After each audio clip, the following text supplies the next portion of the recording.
Mikel Arteta celebrates 5 years in charge of the Arsenal. The Gunners will meet Newcastle in the Carabao Cup semi-final. And if you could gift Mikel Arteta one player this Christmas, who would it be? Lots to get into on this episode of the Chronicles of a Gooner podcast. I'm delighted to say I'm with Mike Stavrou. Mike, welcome back to the show, mate. How are you? Like me, hopping around different places, people to see, things to do. How's it going? Yeah, it's that time of the year, isn't it? Yeah, I'm good, man. I'm good. I've actually got a bit of time off work, so it's my last day today, and then I'm not back at work till the 6th of January. So quite a rare bit of time for me to sort of relax a little bit. And like last night, for instance, because I knew I was sort of like switching off and I didn't have to cover it for work, I watched the Spurs United game. And I could just kick back and not have to worry about, their angles or potentially like analyze it too much. And I just sat back and enjoyed it. And it was a mad game. let's be honest. And because it directly impacted us and who we were potentially going to face. Because I wanted to pull, I know we're going to talk about the draw, but I wanted Spurs because I felt like it was a tie that would not only suit us, but just getting one over on them is always nice, isn't it? But unfortunately, it's not worked out that way. But yeah, it was a mad game, I would say. Yeah, it was crazy. I don't want to spend too much time on it, but on a scale of 1 to 10, how likely did you think it was, 10 being the most likely, that Spurs had Heung-min Son's corner not gone straight in? And listen, I think there was a foul there, by the way, on Bayindir. I really do. I think that he's impeded by Bergvall.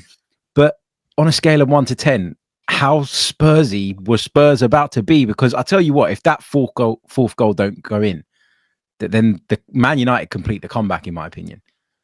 Well, yeah, it's interesting because we did a podcast recently about Spurs, and I'm pretty sure that they are the team to have given up a 2-goal lead more than any other team in Premier League history, and I think it's 4 more than any other teams. That's not necessarily 2-0, but when being 2 ahead, basically. So when they went 3-1, I was like, oh, this is it. Like, they're going to give this up. I was so convinced, but because like I think the nature of it as well, like Fraser Forster, basically out of nothing, they're 3-0 up and he basically kicks 2 into his own net. I mean, when you do that, like any team's going to be shocked by that. But yeah, unfortunately for us, it didn't quite work out that way. But I was hoping it would. Yeah, that was the thing, wasn't it? It was the nature of the goals that they were giving away. It was like self-destruct button. There it is. Yeah. I'll press it. And Postecoglou, the cheek of that man, by the way, to come out after the game and stand there and say, "Are you not entertained?" As if it's something to be celebrated. The fact that his team almost messed up a 3-goal lead at home against a very average Manchester United side. But hey, he's got to do his PR bit, hasn't he? And he hasn't had a lot of that recently in terms of positive PR. So he's trying to spin it in every which way he can. Anyway, let's talk Arsenal. Yeah, exactly. It's who they are, mate. Let's talk Arsenal because today we celebrate. I'd say celebrate. A lot of people might have a different opinion on that, but I say today that we celebrate 5 years of Mikel Arteta in charge. How would you summarize his tenure so far? Well, that's a big question. I would say, if I had to put it in one word, I would say transformative. And I know the Arteta out haters are going to be on me in the comments for saying that, because obviously it's not going too well at the moment. But I think if you look at, you obviously have to review it over a long period of time and what came before as well. And I think if you look at the state that we were in and where we are now, I mean, to be honest, even I was looking at that.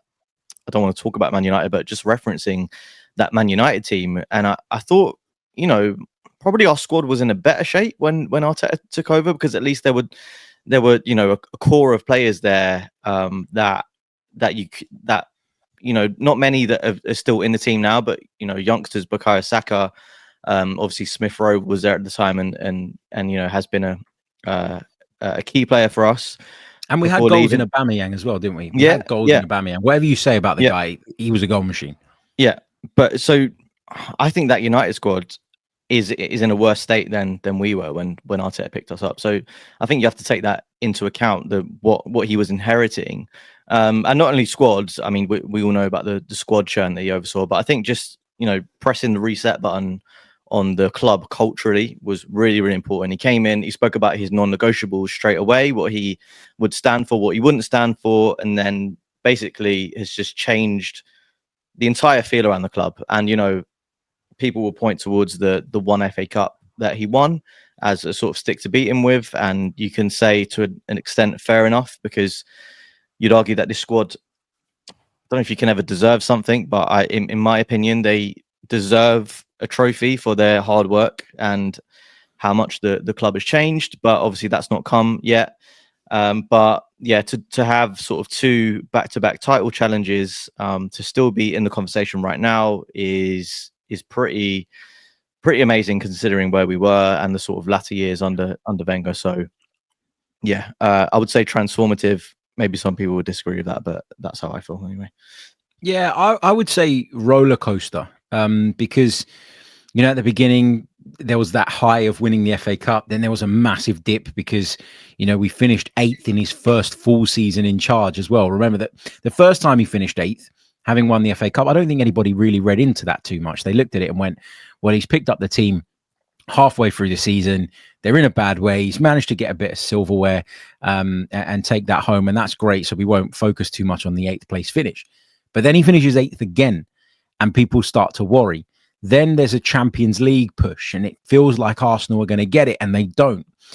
So, you know, you felt like we were back in the mix for Champions League, and then there was the dip again, and it's been up and down and up and down and up and down. And our seasons within themselves become roller coaster rides now as well, because we have these periods where we look terrible, and I think we've hopefully just come out of the back of one of those.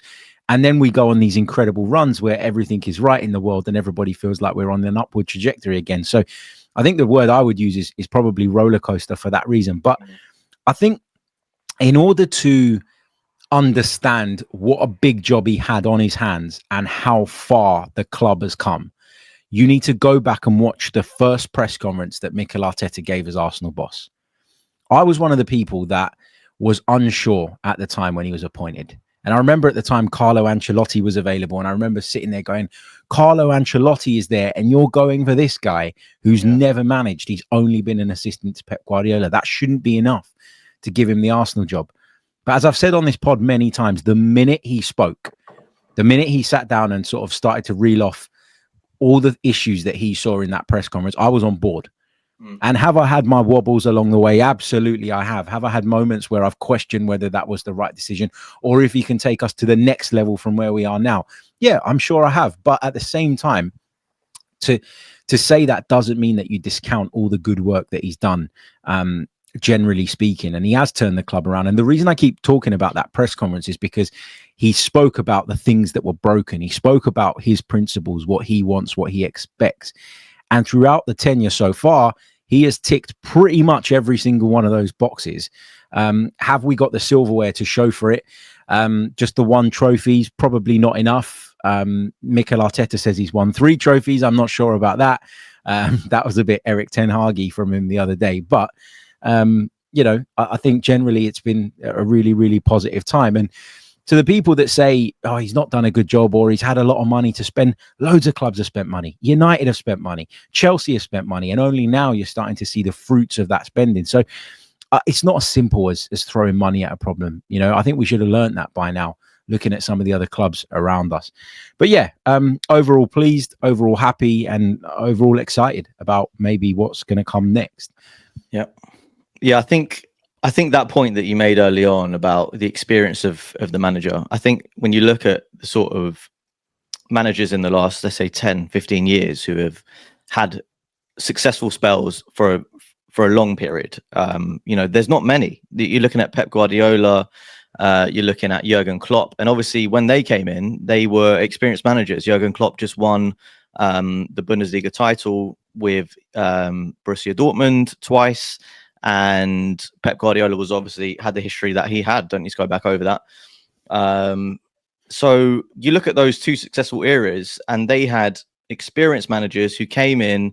The club was aligned with what they wanted to do, and they went on to win things. There's not that many comparable situations to what Arteta's had. I mean, I don't want to go there, but you look at maybe Mauricio Pochettino, who had a project. He'd been at Southampton, but he didn't have a load of experience. Didn't win anything, crucially, because obviously Spurs don't win anything. But it's quite a unique, it's quite a unique situation that we're in. That we've had a manager who's been in situ for 5 years. That's half a decade.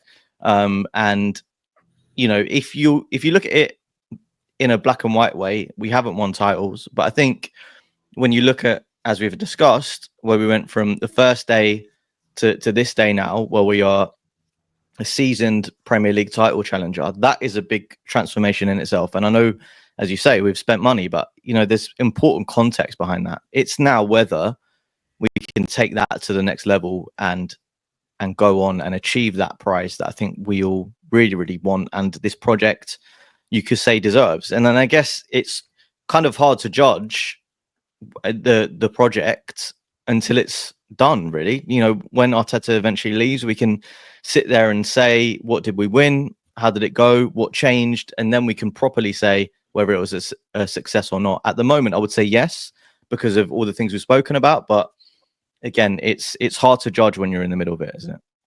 Yeah, absolutely. And I think we live in a world of comparisons, right? So you look at other teams, you look at what they're doing, you look at what they've achieved, and you almost obsess over that, and you use that as a kind of benchmark when you're trying to measure whether or not you've been successful. And I think that's part of analysis, but I don't think it should be all of it. And the reason I say that is because let's take when Leicester won the Premier League, for instance, right? That was an unbelievable achievement, and nobody wants to take anything away from Leicester City.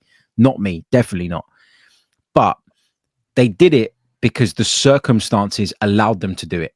So many of the big teams dropped off that year, and that left the door open. Now, you got to give Leicester credit because they managed to sneak in that door. And then when the opportunity was there and the trophy was staring them in the face, they grabbed it with both hands, and fair play to them. Fair play to them. But the circumstances allowed for that to happen. And just because we've come up against this incredible Manchester City side, who look now as though they've reached the end of their cycle, and that's why I think people will be really frustrated if we don't manage to win the league this season. And if, for instance, Liverpool leapfrog above us, or Chelsea manage to maintain their position. But I think you have to look at that as well. You have to look at the context in which, you know, we was judging ourselves. Like we got incredible points tally, scored tons of goals. Defensively, we've been a mean force for a long, long time. And it's just unfortunate that Manchester City were at a brilliant level, because if you look at the points tallies that we managed, if you go back 5-6 years, or just before the Pep Guardiola City dominance, you win the title with those tallies. So I'm not saying that it's fine and it's okay and you shouldn't want to win the title, but I'm saying that you have to judge our improvement against our own history and against our own points tallies, rather than always being focused and obsessing on everybody else's. Yes, you need to look at what the others did, because if you don't get over the line, what does it all mean? But you need to be fair in your analysis, and I don't always think that happens when it comes to Mikel Arteta. Yeah, and I think, look, and you've obviously covered this on the pod, but Amy Lawrence, my colleague at The Athletic, wrote a really good piece on this the other day, actually, before the game against Palace, speaking about, you know, what's wrong with becoming a bit of a cup team if the title is, you know, really, really difficult to win, which it is. You know, as you say, we've had City all these years dominating, and now Liverpool look to have come out of nowhere and be super, super strong team. You know, we can still focus on the league. Obviously, that's a priority. But what's wrong with giving the fans something to cheer about? And I fully subscribe to that, because I think, and like I said earlier, we've seen this project through 5 years. There's been a lot of changes, a lot of ups and downs. And ultimately, I think we as fans just want something to celebrate. And I think maybe if you, in the midst of that title challenge last year, if you would have said, let's win a League Cup, it probably would have been laughed out of town. But I think at this current moment in time, all Arsenal fans just want is something to say, okay, you know, we've won something. This team has achieved something. Because that win in 2020 is so long ago, and it was such a different team to what we are now. And it was a COVID season. There was no fans. We just want something to celebrate, essentially. And even if it is a League Cup, you know, we've got a weird history of the League Cup. We've not won it in, you know, over 3 decades. Yeah, over 3 decades. So it is something to just, you know, tick off, and it's not the be all and end all, of course, and it's not going to be the measure of success for this team. But I think the players, Arteta, the club as a whole, and how they've progressed deserve to have that moment of celebration. And it, I think it will unite the fans a little bit more as well, because you can see the sort of cracks in it over recent weeks where, we have a few bad results, where we're inconsistent, we're not playing our best football, and it's suddenly like the fan base are ready to like jump on each other again. And it's a bit like a sort of, a PTSD thing, where it's like, we're used to this, we're used to fighting with each other over the Wenger era and the early, hard times under Arteta. And it's almost like we're ready to jump back to that as soon as things start to go wrong. So we just need something to give us a boost. And that's why I was a little bit disappointed with the team against Crystal Palace. And I messaged you, didn't I? And I said that team is a joke, because I really felt that we weren't taking it seriously. Luckily it did pan out. Palace, I don't know how seriously they were taking it, given that they took off their best players in the second half. I don't know if they had fitness issues, but I mean, that tells you, really what you need to know about their desire to win that game and where their focus is. It's on the Premier League. So, I mean, I really hope from now we can take that competition seriously and win something, whether it's that or the FA Cup or Champions League. Let's just get this team something, an accolade that we can celebrate as fans. That's it, because I think, just very, very quickly on the trophy point again, because we won that FA Cup so long ago, and because, as you said it very rightly, it's a different team, it doesn't always feel like that particular victory is associated with this group. It feels like, and because it's not associated with this group of players, I think people sometimes fail to then associate it with Mikel Arteta, which is a little bit unfair, but, it is a different team. It is a different time. While we're on the subject of trophies, let's discuss the Carabao Cup. Okay, so Arsenal were drawn against Newcastle United in the Carabao Cup semi-final. We avoided Spurs and we avoided Liverpool. Am I right in saying, Mike, that this was probably the best draw we could have got? Yeah, definitely. I think the worst case scenario was obviously Liverpool, because over two legs, they'll be really stubborn opponents. Spurs, I think we would have liked, just because of the rivalry factor, but probably they could be a little bit more temperamental than Newcastle. Even though Newcastle have been a bit of a bogey side for us, I would fancy our chances against them, beating them over two legs rather than Spurs and Liverpool. So yeah, look, it's like I was saying earlier, I hope we take it seriously. I hope we don't see it as an opportunity to rest players. I'm quite surprised. I think it's the semis are happening slightly earlier than they usually do. I think it's the week of January 25th. So I don't know how that fits in with the rest of our calendar, but I was expecting it to be slightly later. But I think it's even earlier than that, Mike. I think one of the games is going to be sort of early January, I think I read. Oh, right. I think it might have been.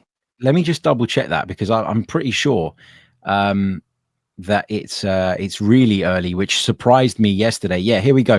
The two-legged ties will be played in the weeks beginning January the 6th and February the 3rd.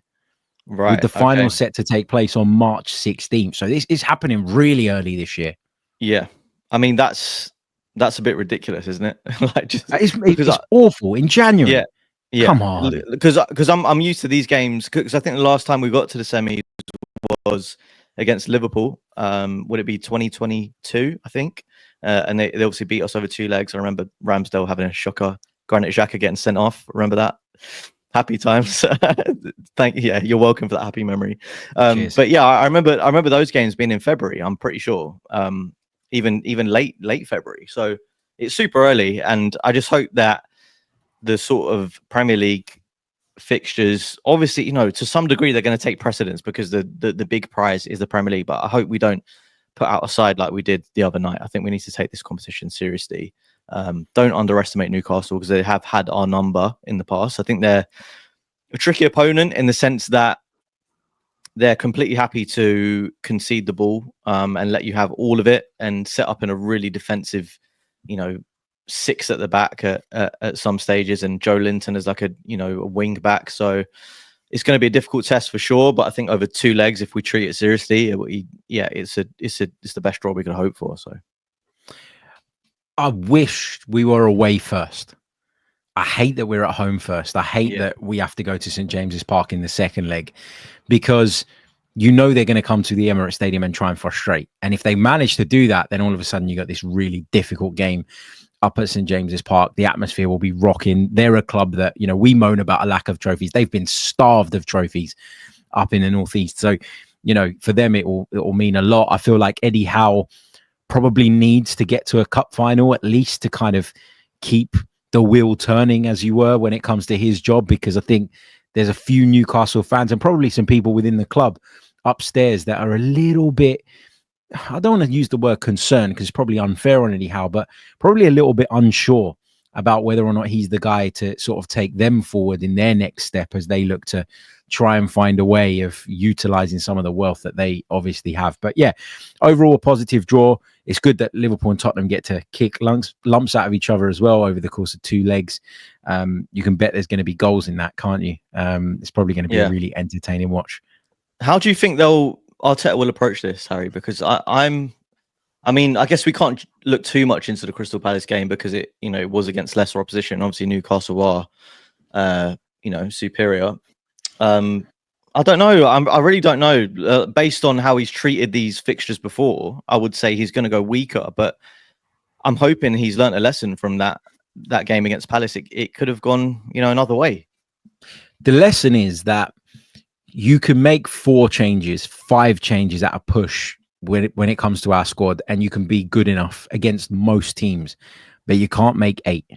You can't do what he did the other night against Crystal Palace and think that that's going to be fine. And look, I know a lot of people were focused on the changes that he made in attack. The thing that shocked me the most was what he did with the defense.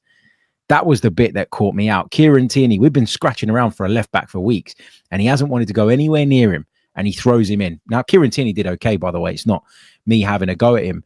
Then you play Thomas Partey at right back. He's done that before. Wasn't a major surprise, but he's not a right back. And when you've got a makeshift defense alongside him, that obviously becomes more of an issue. Timber is a good centre half, but has barely played there for the Arsenal. And then he was alongside Jakub Kiwior, who I still think there are questions around. But for me, it was obvious that the defensive changes rocked us and unsettled us. Kiwior got caught out for the early goal, and then we seem to be reluctant to squeeze up the pitch as much as we normally do, because maybe Kiwior was a little bit fearful of a similar type ball going over the top. And then your defense drops 5 yards deeper and your midfield has to drop to try and plug those spaces. And then there's a disconnect between your midfield and attack. And I thought that was mainly the problem against Crystal Palace. But I've got to say, Mike, I turned up to the Emirates the other night thinking, right, no bullshit. This is our chance. Let's book our place in the last 4. And then I saw the team and I was pulling my hair out. And I know you referenced it already. You were messaging me and we were talking about it. And I just thought, what? Like, this is a big opportunity for Mikel Arteta to get that elusive first trophy with this group, to get it, to put it on the map, to say we've done it, to say that we've got that experience, to have that moment that maybe unites the fan base, that gives us that second wind for the remainder of the season. And it just seemed like he didn't take it seriously enough. People keep telling me, oh, it's because he trusts his squad. No, I'm not sure, because when he's needed to trust them in the past, he hasn't always done so. So, what did that team tell us, I guess, is my question. Does he see this as a priority? Does he see it as a hindrance? Does he see it as, meh, if we get there, we do, and if we don't, we don't? Where do you think his head is at on this competition? Well, I think, obviously, you have to take the league form into consideration. And given how bad it has been in the league, I would have thought that even if you don't take the competition too seriously, and it's fair to say that Arteta hasn't taken it completely seriously in the past, because we've gone out at the early stages so many times under him. I would have thought that when your team's not in great form, you play the players to get the rhythm going and get. That's not a time when you need to give players like fringe players a chance. Raheem Sterling, I think, not to be harsh, but I think we've kind of seen enough from him to say that he's not going to, there's no chance of him becoming an Arsenal player on a permanent deal. We know that loan deal is going to end, and there's, a very, very slim chance that we go in for him based on how it's gone. So I don't know what you really need to see from him. Is he trying to play him back into form? Is he just trying to give Saka a rest? I don't really know. Like, there's a lot of possibilities, but for me, when the team's not playing great, you don't make 8 changes. You try and get that fluency, that rhythm, that attacking spark back by, playing in a slightly lesser competition with a weaker team, and you try and get it back that way. So I think that's that side of it. In terms of taking the competition seriously, I don't really think he does. I think he maybe doesn't value winning a trophy if it's going to be the League Cup as much as we do, or I do. I can't speak for all fans, of course, but clearly, we've challenged for the title, so that is the priority, and we're in the title race right now. But for me, it was pretty shocking, to be honest. And I know some people might think that's harsh, but I just think if we were going really great in the league and we had a chance to rest some players so they're fit for the game at the weekend against Palace in the Premier League, I would say fine, make wholesale changes, maybe not 8, but I would say make changes. But given where we are now, I just thought it was really the wrong call. And I mean, the players bailed him out, but obviously that was the first 11 players that bailed him out. It wasn't the ones that he picked on the pitch. So, I mean, look, and I'm sure we'll talk about it, but the main positives come out of that is Gabriel Jesus. Yeah. And as much as we can say that don't play the fringe players, we're hoping that amazing performance, let's not sort of gloss over it, that can really kickstart his season, because we really, really need him. Yeah, we do. And we'll come on to talk about him, I'm sure, in a bit when we focus on the weekend's game at Crystal Palace. Yeah, I agree with you with the team selection thing. I said this on the post-match pod, though. I do think that Mikel Arteta will be sitting at his desk, or would have been sitting at his desk after this match, sort of rubbing his hands together, maybe even giving himself a bit of a pat on the back, because he would have looked at it through the lens of, we're through, we've made it, we're in the last 4 of the competition, and I only had to use Odegaard for 45 minutes. I only had to use Saliba for 45 minutes. I only had to use Gabriel for 20. Saka played, 20, 25? Like, I think he would have looked at it as job done, we're through, and Jesus is back. Can I go as far as saying that straight away? I don't know, but I'm going to say it anyway. Jesus is back, and I managed to protect some of our players in terms of their minutes, and protected Declan Rice completely, by the way, by not having him in the squad at all. So, yeah, I think he will look back on it as a successful night. It was nervy for us. It was horrible for us. I'm sure it was for Mikel at certain points as well. But when you look back on it, I think he probably will say job done. Right, let's move on.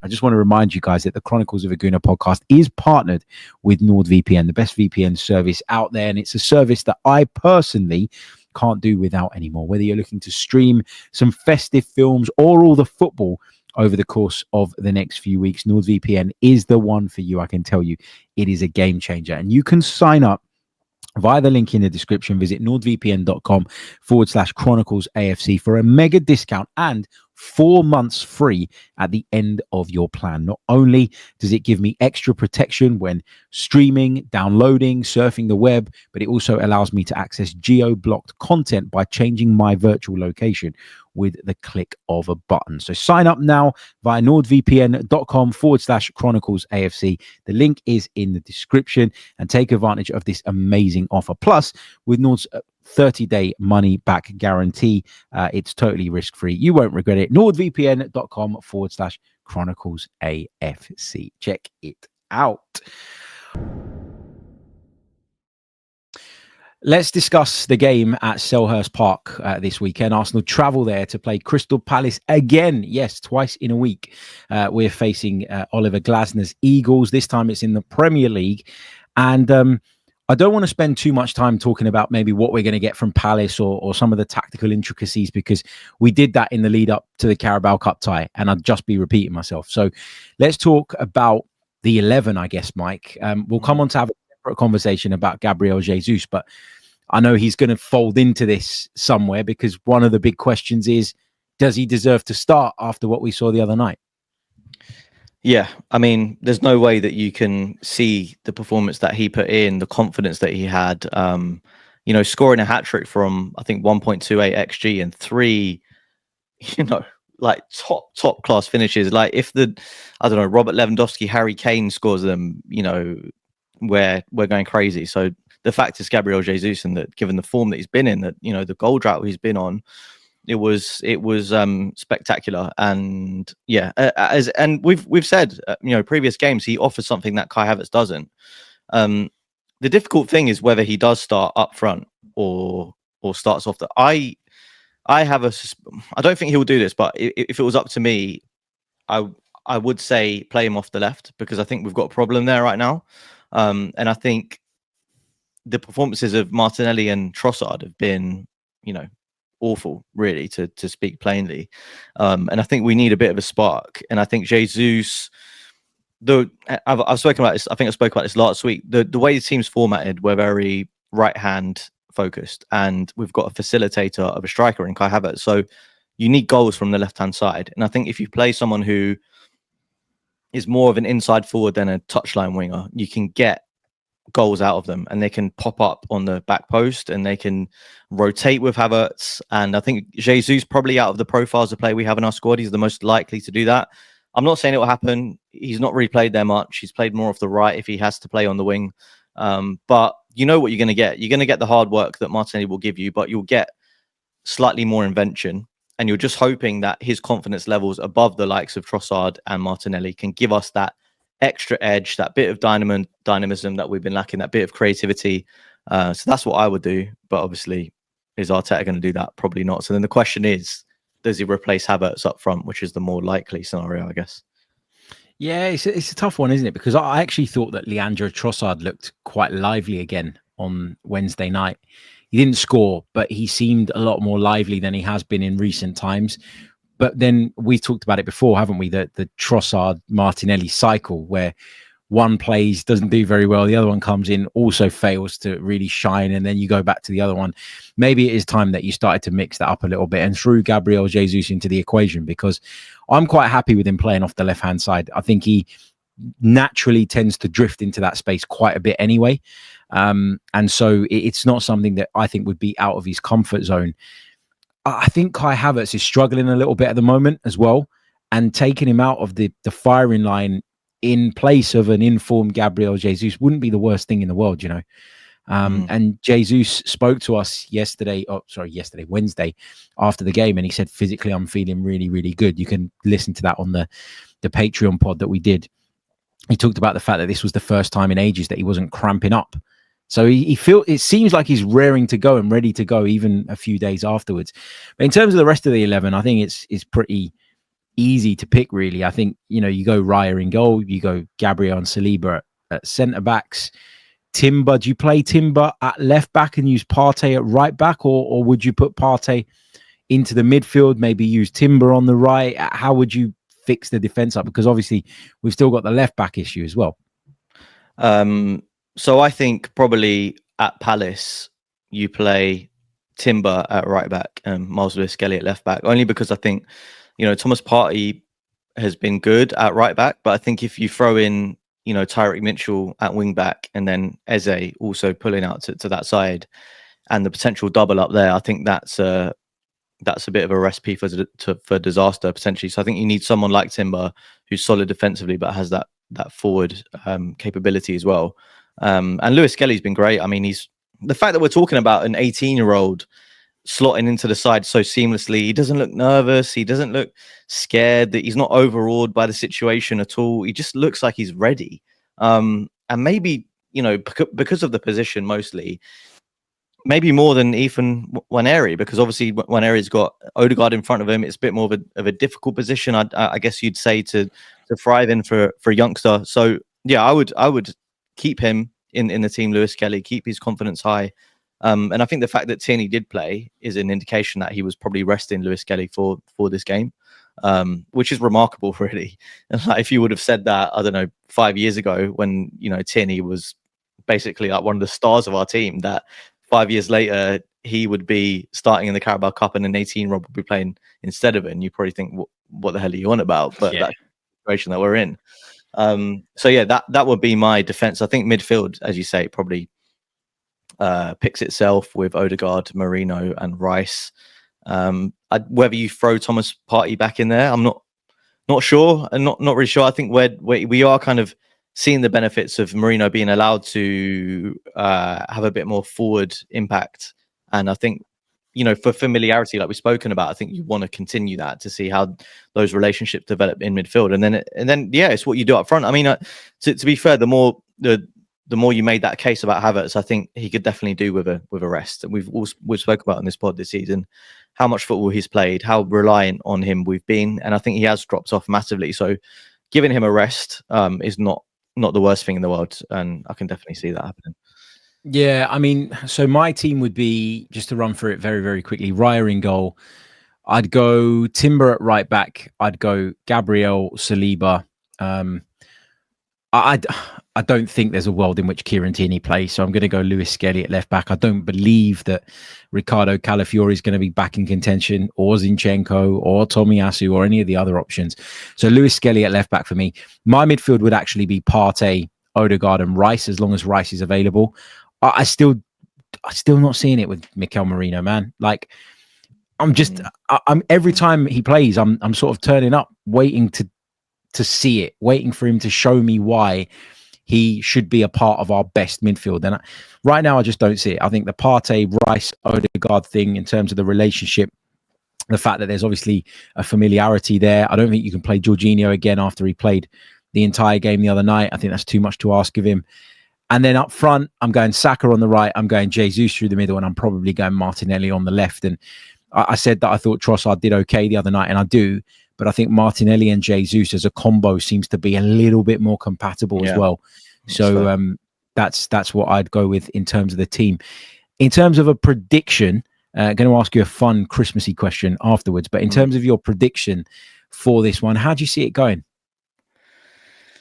I think it depends on what Arsenal turn up. To be honest, I mean, just looking at the last two league games.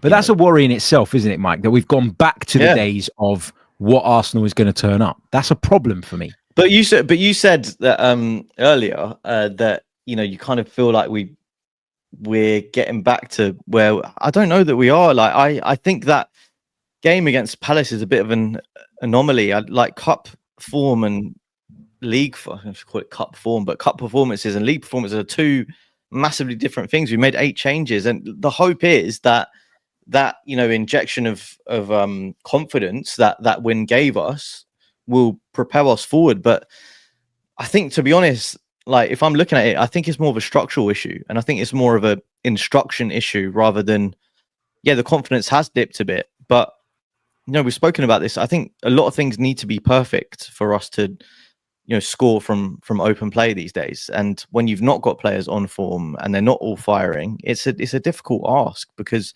ultimately you're reliant on Odegaard and Saka, and if they don't have a good game, then you're struggling really. So my answer to the question is, I think it depends on how good Odegaard and Saka are, and that's a pretty not a sad place to be, but it's a difficult position to be in. The fact that we've formatted the team to be so centered around 2 players, in my opinion anyway, that we're not scoring from open play, and we are reliant on set pieces. So I mean, I don't know. It's we should beat them in theory, but as we drew against Everton at home 0-0, drew against Fulham.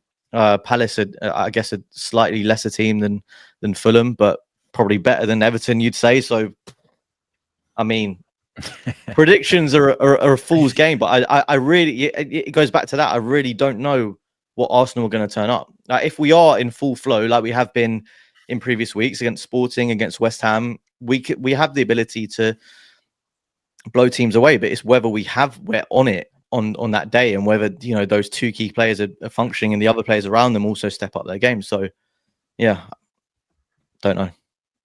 I'm gonna go Crystal Palace 1, Arsenal 3. That's my prediction for the game.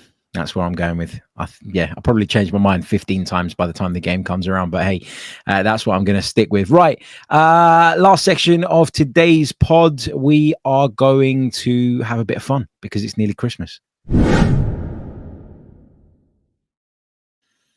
you know what?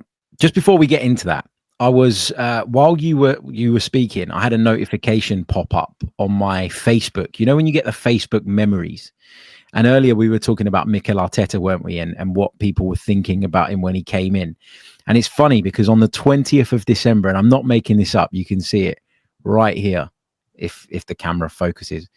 My memory has come up of what I said on Facebook on this day 5 years ago about his appointment. And this is what I said. I wasn't sure about Arteta. It's a huge task for somebody with no managerial experience to come in and turn this club around. But after that press conference, I'm fully on board. I can't even explain how much his interview got me on side. I'll back him for as long as possible because this is someone with the philosophy and mentality to become a top manager. So just proof there that I wasn't making it up. That is genuinely what I felt at that time. I do like to go back through the archive sometimes. It's interesting to know how you're feeling. But let's do a bit of Christmas fun, Mike, because if you were Santa, I mean, I'm not asking you to dress up as him or anything like that, but if you were to grow a white beard and put on a red outfit, and you could deliver one player to Mikel Arteta this Christmas to help him go on and achieve Arsenal's ambitions for the 2024-25 season, who would it be? And try and keep these as realistic as possible because, you know, everybody could say, you know, Kylian Mbappe or Vinicius Jr. or whatever. But in terms of realistic options, who do you think is the one? Who do you think is the one that Mikel would be most happy to receive in his stocking? Obviously, we don't condone putting footballers in stockings, but you get where I'm going with that. I mean, I don't want to. Such an old Greek man laugh, by the way. Like the little pause, the little snigger. Jeez. Go on. Sorry. So my obvious answer is Alexander Isak, like for reasons I've explained on this podcast before. Maybe it's a bit of a boring answer, but I really think he's what we need because he is something different to Kai Havertz. He's something different to Gabriel Jesus, and I think he kind of offers the similar abilities to Havertz in terms of his link-up play and his play with his back to goal, but he also offers different things in terms of speed, dribbling ability, one-on-one capabilities, and that ability which is rare to play off the left or through the middle. And I think those are the positions that at the moment we're looking at and questioning. So he's the perfect fit. Obviously, it's difficult to say it's realistic, but you know, if Newcastle don't have a great season and they finish, I don't know, somewhere around 8th, 9th, 10th, whatever it may be. And like you said, you know, there's pressure on Eddie Howe. How much longer are they going to keep these kind of players for? We've already seen Bruno Guimaraes linked with Man City. You know, that's a possibility that might happen in the summer. And then there's questions about Isak as well, obviously. And those questions were there probably last summer as well. So I don't think it's too unrealistic, but I just think he's like the perfect fit. You know, he's good on both feet. He's a good finisher. He's, you know, really technical. Maybe he doesn't have the sort of aerial ability that Havertz has, and that ability to, you know, that David Raya's not going to boot the ball to him, and he's going to sort of like, you know, win headers and win too many duels. But that's kind of a good thing because he offers something slightly different to Kai Havertz. So yeah, I would say him, but also in my mind is someone like Victor Gyökeres. You know, he's the, you know, in-form striker in Europe right now. And then maybe a winger. But I would say those two probably, but Isak number one for sure. I'm going to go with someone a bit left field. He was kind of talk of the town last season at various points, probably more so even the season before. And it's all gone a little bit quiet around him. Not with Arsenal specifically, but in terms of his sort of wider reputation. I'm going to go with Kvicha Kvaratskhelia at Napoli, because I don't actually subscribe to the idea that we don't have enough out-and-out goal scorers, because I think that our team is built, the model is built around spreading the goals about. So I'm not too obsessed with the idea of having I don't know, let's say a Gyökeres who's going to score 25 goals a season. Like, it'd be nice. But I think our team is built to spread the goals around.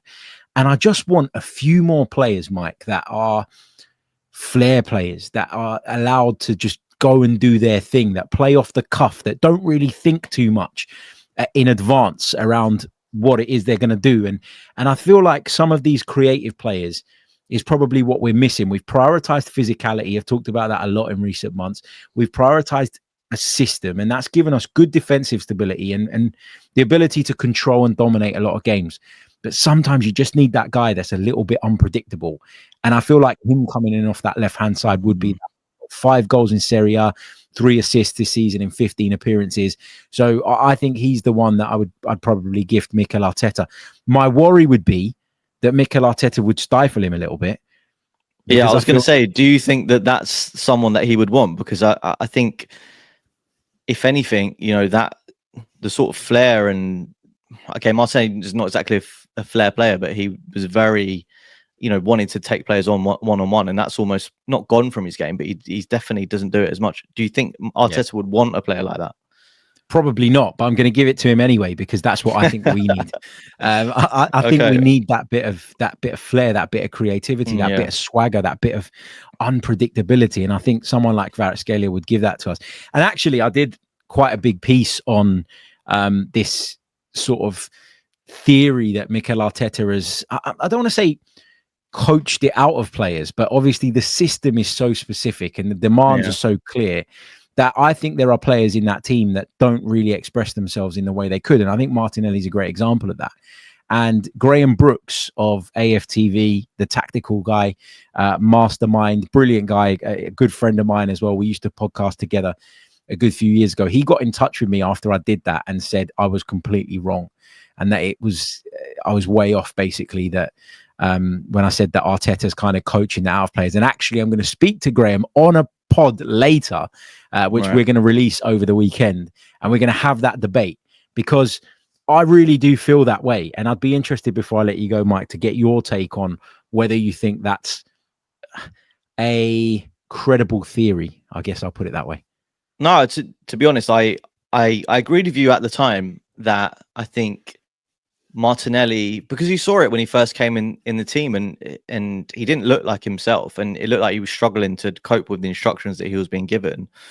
And I think you've seen him have good periods and bad periods recently. So I do wonder if that is instruction based or if that's individual based, because you couldn't look to the other side and Bukayo Saka and say that Arteta has coached that out. He's just an amazing player, and he has stepped up to that level and had that consistency. So I think it's difficult to say that that's Arteta's instruction, because it's not happening on the other side. And I know all the context of that is that we are a right-hand side focused team. And maybe, obviously Martinelli's role is slightly different, but I think if you're a good enough player, you can have that level of consistency to where you kind of force your own style onto the manager and say, look, I'm good enough to do this. Let me do this. And he has had periods like that. 2 seasons ago, he had an amazing goal scoring season. So I think he has it in him. And obviously it's a multifaceted thing, but maybe we just need a better player on that side. I don't know. Maybe we just need someone to come in and show Arteta that, look, this is what we want. We want a goal scoring wide player, or we want a more of an out and out winger, but just to do it better. So look, it's hard to know, isn't it? But what was, just out of interest, what was Graham's sort of response to that? What does he think is going on? I never got Graham's response, which is why I've invited him on for a podcast. Great. So I'm looking forward to hearing it. But I guess my counter to that would be, okay, Bukayo Saka has that license and he can do what he likes, and it kind of kills the theory that maybe Martinelli is in a different space. But the difference between the two is that Martinelli doesn't start every week. He's not guaranteed to be in the team. Saka is.